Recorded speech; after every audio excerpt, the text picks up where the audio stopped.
is the Canyon host stand. So today we're just going to do a brief overview of our reservation system, go over events, opening, closing procedures, sectioning, floor chart, and all that good stuff. Alrighty, so we're going to start with going over some phone etiquette and reservations. So professionalism and how we speak and gesture, no pointing or walking a member or guest to a desired location when answering the phone. Good afternoon, Canyon Dining. This is Haley. How may I help you? We have a really great phone etiquette and reservation kind of guideline that I will attach in the email with these videos. So please read through it front and back. It goes over event registrations, reservations, phone etiquette, how to speak, and what reservation system we use. So when you come into your shift, you're gonna come to the host stand. The first thing you wanna do is grab a phone. It has a little clip, so it's just easy to put right on your belt. So it's important to have that. And then you're gonna wanna see if you're coming in for lunch, just to make sure that there's menus out either here or on the bar. Usually we get a lot of walk-ins, so servers can be good about grabbing menus and seating them. It's just important to make sure you put in that walk-in reservation if it happens. If you're coming in for a dinner shift, you're opening duty again, grab the phone. You wanna check all your reservations for the day. You also want to check all the menus. All the dinner menus are gonna be located in here. It's important just to check to make sure that there are no stains from food or wine from the previous night. Make sure that there's no crumples in the paper, because these do just come out like that. But yeah, just check all the menus when you come in as well, because it just makes service easier once it gets super busy. And then, okay, so once you've done everything that you need to by just checking on the menus, you wanna check the reservations, everything at Open Table. That is also when you're gonna try to make the floor plan for the dinner. And so once you have all of that and everything seems to be ready before the pre-shift meeting at 4 p.m., you wanna see if there's any side work that needs to be done. Sometimes when lunch gets super busy, the servers don't have time to do the side work, so that includes like polishing, rolling silverware, doing any serviettes that just needs to be done. Also, hostesses can help out with bussing tables if it is super busy and servers don't have time to just wipe down a table. It is a responsibility of the hostess just to help out. We're all a team, so it just makes everything really easy to get ready for dinner. All right, when taking takeout orders, starting with lunch, so the lunch hours are from 11 a.m. to 3 p.m. And during any point in that time, you will be getting takeout orders. A lot of it comes from the pool as well, so it's important if you take that takeout order, just know where it's going, or to have them pick it up at the host stand or at the concierge desk as well. When it's super busy during lunch, it's always good to check with the expo to make sure that they can take a takeout order during that time, because it's important to regulate the flow of the kitchen, just so the people dining in are satisfied as well. It's kind of working the same way when you do the flow for dining in reservations. So we want to keep it at 15 orders or 15 covers per 15 minutes. And just be cognizant of if the lunch is super busy, just to check in with the expo to make sure that you can do that. So when taking the order, it's always good to let the member know, yes, the kitchen will take about 15 minutes to make this, so you can pick it up in 15 minutes. If it's a little bit busier, I would recommend, using 30 minutes out. Just that way the member can expect it. If they're like, oh, I want it as soon as possible, you'll be like, okay, well, that is gonna be in 30 minutes. That way, they're not angry that it's taking too long. You're just being very transparent, very communicative. But yeah. All right, so when bringing in a takeout order, we're gonna do it through Jonas. So you're gonna put in your number. And for takeout orders, we're gonna utilize these green boxes here. That way we don't confuse servers with using any other table on the chart. So you can just choose any one that you would like. We're going to put in the member number, make sure it matches with the last name. For takeout orders, I just put 0 for the covers. And then for lunch, we're gonna click on Canyon Lunch, and we're gonna put in the orders. Let's say it's this. And it's important to use the food modifiers. So we're gonna highlight this, use the food modifier, always make sure that it is to go. And we are going to put in the pickup time. If it's as soon as possible. We'll put that. It is important to let the expo know if it is like a different time. So like, let's say it's 11 a.m. right now, but they want to pick it up at 12. So pick up 12 for that. But yeah, let me actually just put that in there right there.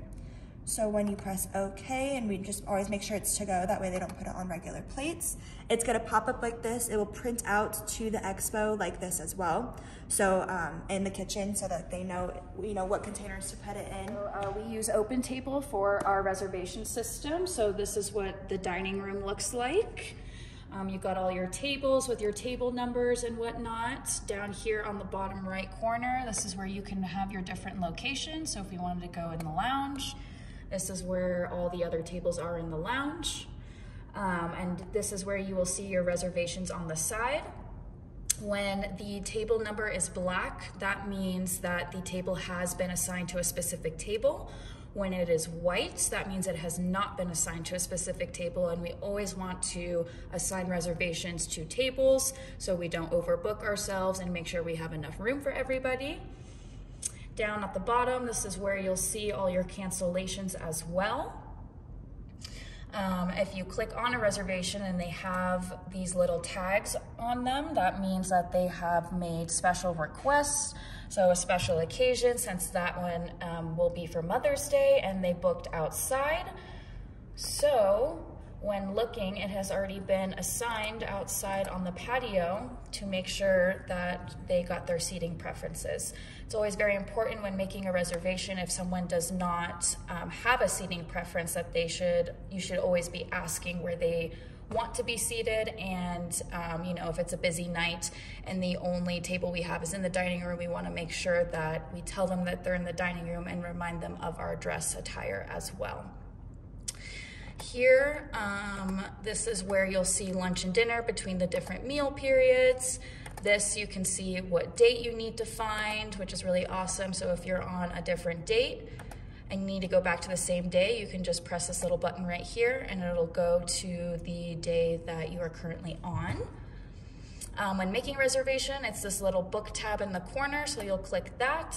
You'll click on the day that you would like to make a reservation, so say for Mother's Day. How many guests are in the party, super important, so we'll do 4 guests. And selecting a time, and then you can also even select what their seating preference is, outdoor, bar, counter, high top, or regular. So say if they wanted outdoor, we'll click that, and they want to come at 10:30. You will also notice this is the cover count. So we always want to have, we never want to go over. Our cover count is very, very important to ensure that we have proper flow throughout the dining room. So this is set at 16 people every 15 minutes, and we do not want to book over 16 people every 15 minutes. If their party is too large and it will overbook over that cover count, then we will suggest another time, and hopefully that will work.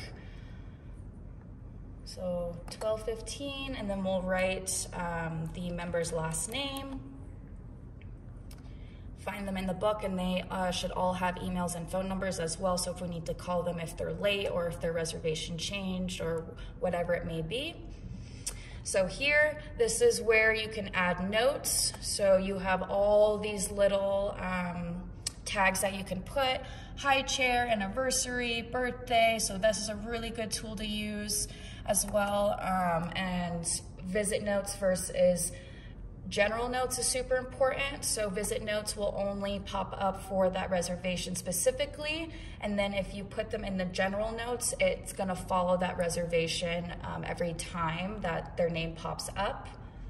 So if you see here, for seating preferences, they always like to sit by the fireplace. So that's something that we can put in these general notes. So every time they have a reservation, we can see where their seating preference is, or if they always, will have a baby, whatever it may be.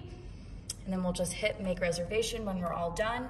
This is also very important, putting your name after you make the reservation. So if we need to ask somebody about a specific reservation, we can go directly to that person and try and find out more information.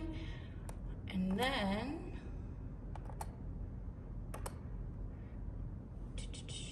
it will show up right here. And then to assign a table, you just click on the side, and then you are able to pre-assign, outdoor booked. There we go.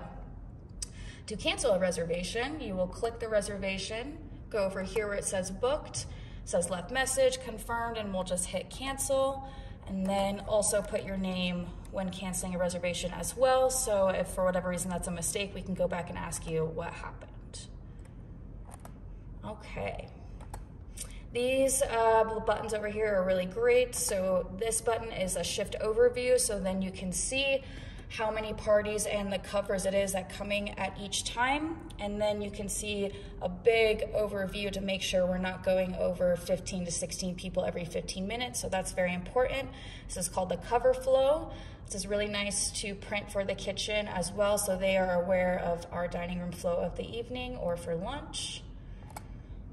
This is a reservation list, so we can print that and bring it to pre-shift or use the iPad, and this will allow you to see all the notes for all reservations, which is really nice. And then we can notate it on the floor chart for birthday, special occasions, so servers can write it down for when they are writing their sections. Okay, so we have a wait list feature as well. So for our reservation wait list, it's at the bottom. This is how many covers are waiting. So say there's 4 covers waiting. Select the time that they want to come in. So say if we're all booked up for Mother's Day, we'll start a wait list and we'll put their designated time that they want. Same process, type the member's name, any notes that you may need, add to reservation wait list. And that's where you can see that. And then when you click on it and you're able to move them off the wait list, you will create a booking, make reservation, put your name, and then we can see that they were moved from the wait list to the reservation list. All right, so since we do have 2 clubhouses, and if you want to change or look at the Meadows reservations, just in case maybe someone made a reservation there instead of the Canyon when they walked in, so you'll click that, change, click the Meadow, and then you will select the day that you would want to see, and this is what their open table looks like. Since the Canyon's open table is not set up right now, I will show you how to put in a walk-in. So this little button right here is how to put in a walk-in. So when someone doesn't have a reservation, this is a really nice tool to see how many walk-ins versus reservations we have. So we'll click this, hit however many guests it is, seat now, and then select the table that they want to be seated at. Now we have walk-in. And then it's very important to put the name of the member in the visit note so we can see who did not make a reservation. So if someone does not show up to their reservation and we called and left a message and they still did not return our call, since our dining room gets full very quickly, we do want to charge them for not showing up, and that is actually in Jonas in our POS system. So you'll use your login to log in. You can pick kind of any table that you would like to do a no-show, so it's pretty easy. Put in the member number, how many covers, so say 2. We'll start with seat 1. You're gonna go into Canyon Dinner, and the no-show late cancellation button right here, and you are going to charge that according to covers. So say a 2 top canceled, we'll hit it twice. So it's $10 per head in the reservation. And then we will go ahead and hit member charge. And you don't need to send them. Don't worry about that to the printer, doesn't really matter. And then they are charged for not showing up or canceling. So our cancellation policy for dining reservations is a member can cancel their reservation up to 24 hours of their reservation. If they fail to do that, then we will charge them the no-show cancellation fee. for events such as our 4th of July barbecues, wine dinners, big ticket item events, they have to cancel before 72 hours of that event date. Otherwise, they will be also charged a late cancellation fee. Like Maddie mentioned earlier, our clubhouse is very large and members come at all different directions and areas, so it is very important that any walk-ins that you have do come see you at the host stand, or you go and find them to make sure that you put that walk-in in open table so our cover count is accurate while putting their name in there so we know that they did not make a reservation for that day. If a reservation changes, if a party decreases or increases, then, and if you cannot, or if you are not able to figure it out on your own or find a solution, please grab another returner staff or a manager to help you out with that as well. We do parties up to 10 people with one server at one table. If a party is over 10, we will split it in 2 different tables as well as 2 different servers, and that is very important to let the member know that as well as they're making that reservation. All right, so this is our floor chart for the Canyon Clubhouse. It is divided into the dining room here, the lounge here with the bar, and then above the top here is going to be the patio. It is important when making the reservations because you want to use OpenTable to see if they have any seating preferences. The patio is going to fill up pretty quickly, especially when it's really nice outside for dinner. So it is important to make sure that if they requested the patio that you put them there accordingly, as well as if they request the dining room, maybe it's an anniversary, they want this like the really nice setting for that. When it comes to making the floor chart, it is important to try to keep sections relative to where they're at. So maybe if you make a section in the dining room, don't have it overlap into the patio. It's just easier for the server to have their section all in one area. That way they can focus on all of their tables as they're serving. So try to keep, tables or sections like on the patio, all of them on the patio, rather than mixing into the dining room or the lounge. When it comes to cover count, let's say you have 5 servers on the floor and there's 100 covers coming in. So it would make sense to try to keep the covers as equal as possible. So if you try to get around 20 covers per server, that way, one server isn't extremely overwhelmed with like a bunch of tables, a bunch of people, and the other ones are, just waiting for their tables to come in. It's also important that we will have big parties as well, and it's important to know on the floor chart where to put those big parties, as well as keeping maybe like 1 big party per server, not having one server take a bunch of tables and then like a bunch of big parties and then have one server just take like 2 tops and 4 tops the whole night. So it's just good to keep that in mind. Alrighty, so we have created a really nice binder for everybody. So this is the extension sheet. Blue is all on the Canyon side, red is all on the Meadow side, and it separates in different areas around property as well, which is really nice. This is gonna be a really great tool to use, especially in the beginning, because you will find all your login information for OpenTable, Jonas, reservations, the website, stuff like that. And then another phone list as well. We will have weekly events in both clubhouses, kind of what's going on daily. We have events, a spreadsheet, so all of our main and featured events such as Mother's Day, Taste of Forest Highlands, our Father's Day brunch, stuff like that, as well as recreation events. So if people call and ask about that, we can answer those questions. We also have golf events in here as well. This is where you'll find all your different menus for both the Canyon and Meadow, which is really nice. So you have dinner, the Meadows menu, wines by the glass, stuff like that. This is super important. So this is member info. So this is where you will find all your attire for both clubhouses as well versus the main dining room and lounge. So for example, in our dining room here at the Canyon, we will allow collared t-shirts or shirts. The dress code is country club casual.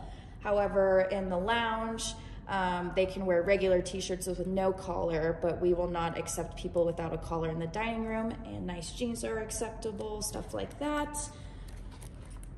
And then we will put a list of all the board of directors and management team. And then on the back, this is where you'll find all of your hours of operation. So this will be all updated. So one of the pop-ups that we do for the weekend is going to be Cassidy's Cafe. That is one of the chefs. She does bagels on Saturdays and Sundays. The hours of operation are 8 a.m. to 11 a.m. And so you will be handling the calls. So how it works is we do have a binder. It has the menu for Cassidy's Cafe, and this is available for the members as well on the website. So they're looking at this as they are putting in the order with you. It is important to get the orders in, I believe it's before 4 p.m. The day prior. So if you're taking an order for Saturday morning, have the member call you, and they know this as well, they do get emails, but have them put in the order with you before 4 p.m. on that Friday. And same with if they're doing it for Sunday morning, have it be put in with you before Saturday at 4 p.m. And so in this binder, when you take the order, we have order forms. It's laid out so you know exactly what kind of questions to ask. You put your pickup day, then we have the member name, the member number. It's important to get both, as well as a phone number in case they wanted a certain bagel and Cassie's ran out of, the ingredients for that, or, they had a question, and so we have to contact them for any changes to their order. It's important to put your name as well. That way, if there's any questions, they know who to come to. And the total number of bagels, so if they get a dozen, that's 12, super easy. Out here is going to be just a little chart, so it has everything that they can order. So this is just going to be if they do different kinds of bagels, to put that number down here. So let's say they do like a dozen and they want to do half everything bagels, half green chili cheddar. You're going to put 6 here and 6 there. You can leave the other ones blank.